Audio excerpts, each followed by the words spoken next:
This is what I like to call the decision first framework. And before you collect a single data point, you need to answer three questions. So write these down or put them in the voice recorder on your phone.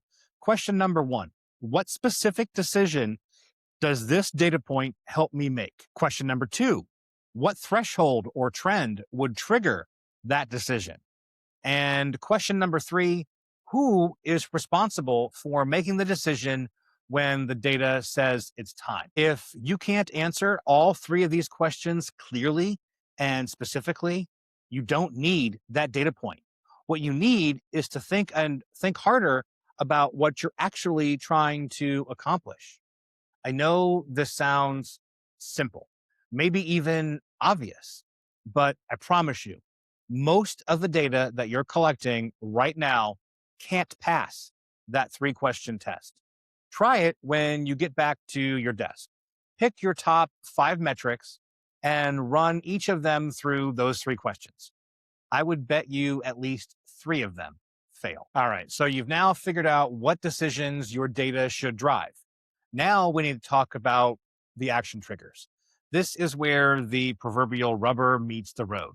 This is where the data stops being theoretical and starts getting real. Take your most important metric, the one that everyone talks about in meetings, the one that's on every dashboard. And now ask yourself, at what point would this number tell you that you need to do something different?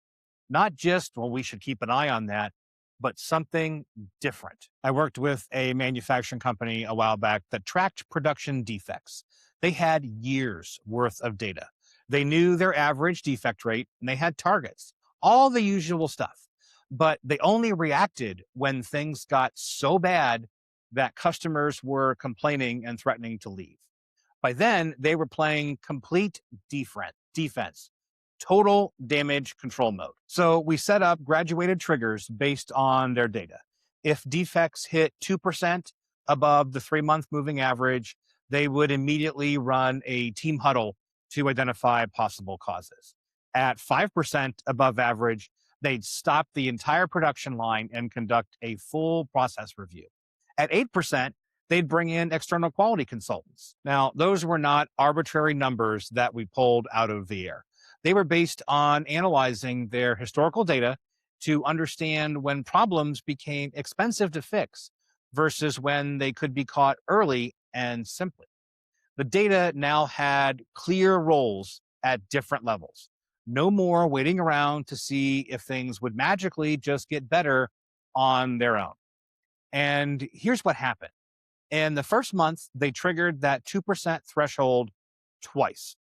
In both times, the team huddle identified small pieces of issues or process deviations, and they fixed them immediately.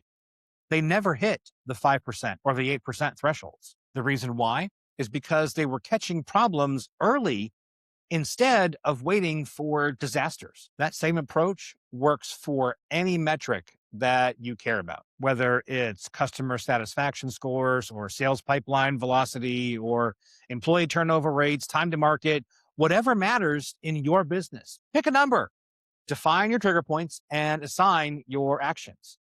Data without predetermined actions is just scorekeeping. And scorekeeping doesn't win games.